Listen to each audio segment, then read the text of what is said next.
ASJ Jags, Miss Charrington here. I am so excited to talk to you about one of the key areas of writing today.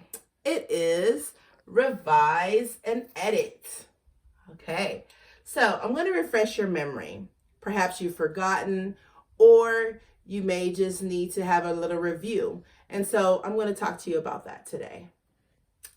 So in the area of revising, I created this chart for you, and I broke it down with a 4-letter acronym, and it spells ARMS. So the A is where you add words or sentences to your writing. R would be where you remove any unneeded words or sentences, those that really just kind of don't make sense, or it makes your essay or paragraph not flow well. M is for moving sentences or words around. Perhaps you feel like it should be better placed more in your intro paragraph, or you may feel like you have to move it to one of your body paragraphs, or perhaps your conclusion. So those are times where you make that decision and revise your paper and move them around. In regards to this, the S, it stands for substitute sentences or words for others. In this particular case, this happens where you're putting in another word. For example, let's say if I had the word cold and I want to sound more scholarly, so I would say frigid. And it's just a matter of substituting that word frigid for cold, which means the same exact thing. Okay.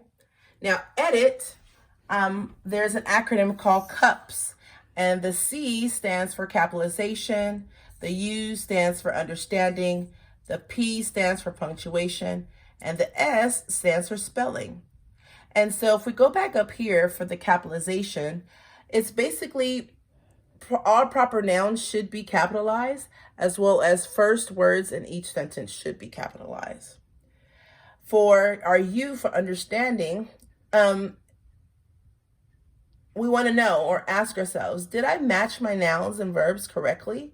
Or are there any confusing sentences that are perhaps in my writing that I need to fix? That's definitely an edit question. P is for punctuation, which are commonly known as our periods, our commas, our quotation marks, exclamation for excitement or some type of command, and question when we're asking question, the who, the what, the where's, the how, and the why questions. Okay. And sometimes the is. So is there a dog running across the courtyard? Lastly, the spelling. So with spelling, you want to check all the words to make sure that they are spelled correctly. And sometimes you can be able to use dictionaries to be able to help us with that. There are actual book dictionaries that you may have or not in your home, or you can simply go to Google and type in dictionaries, online dictionaries, and there'll be different ones that pop up. For example, dictionary.com. It will give you the correct spelling and definition of the word so that you are using it correctly in your writing.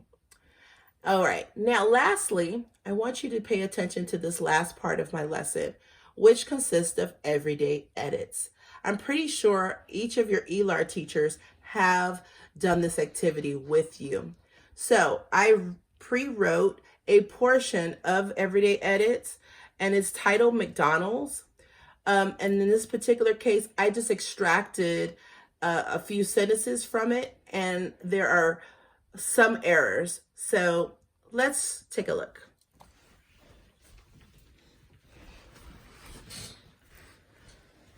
All right, so I wrote everyday edits, and it is titled McDonald's. In this particular case, I'm going to read it to you. It's just a few sentences, and within these few sentences, I would like you to see where the errors are coming up. It could be punctuation, it could be spelling, it could be capitalization, it could be a series of those things we talked about just a little bit earlier. Okay, So Ray Kroc was a traveling salesman.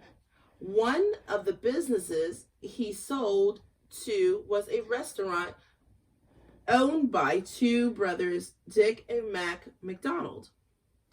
In between here, you'll see the 3 dots because there were other sentences that were there. But for this purpose of us revising and editing, I just cut it down. And then at the end, it says, today, there is more than 30,000 McDonald's in more than 115 countries. And you'll see here, I'm not familiar if you've seen that where the number in the parentheses, but it is for errors that are within this section of what is written here. And so I'm going to walk you through the process of us finding the errors that are throughout this piece.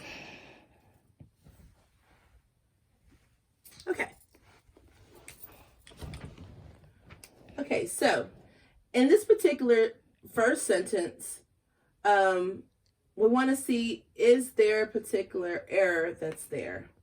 And there is one error here. So Ray Kroc was a traveling salesman. So in this particular case, salesman is separated. It's two. In the real sense, salesman is actually one word. It is a compound word. And so it would be connected together. It should be. So it's one word. Okay, so that's one error. In the second sentence, one of the businesses he sold to was a restaurant owned by two brothers, Dick and Mac McDonald. So you're probably questioning like, okay, do I see any spelling errors here? No. Do I happen to see any type of capitalization?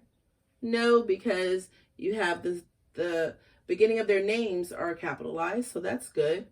So now we're probably guessing that there's a punctuation error. And if you guess that, you're absolutely right. The punctuation that's missing is a comma. And the comma is basically right after brothers to be able to put a pause because we're defining who the two brothers are, Dick and Mac McDonald. And so we have to put that punctuation there. All right, in this particular next sentence, today there is more than 30,000 McDonald's in more than 115 countries. There are several other errors. So we have one error here, the second error here. And if we look at this number here is 6, we have 4 other areas that are errors throughout this section. So today, is that spelled correctly?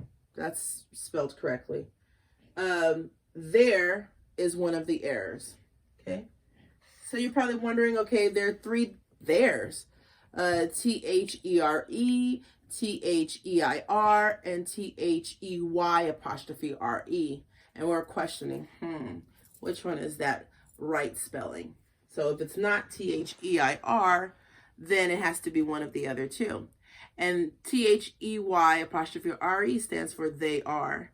So would that make sense? Today, they are is? No.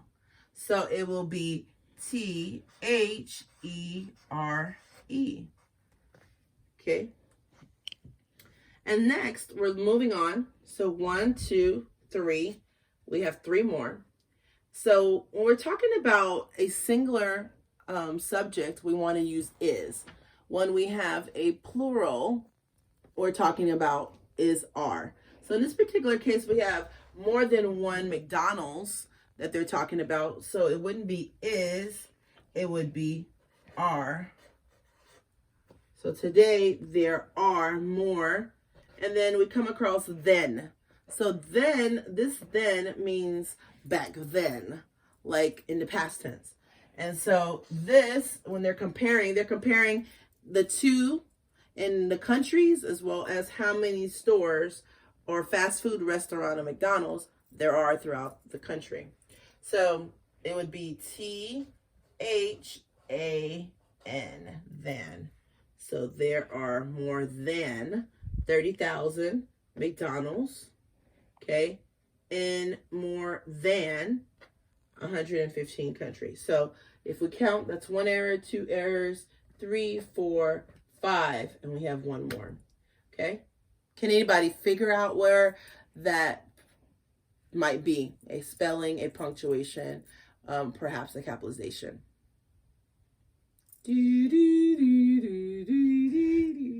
All right. So if you if you didn't guess it, or you may have, it's countries. So countries is not COUNTRYS. It's actually, okay, that Y is not there, and it should be an IE. So it's COUNTRIES in the plural sense. So it was a spelling error. All right, I hope you enjoyed our time today learning about revising and editing. And I can't wait for you to check out my next video. See you soon.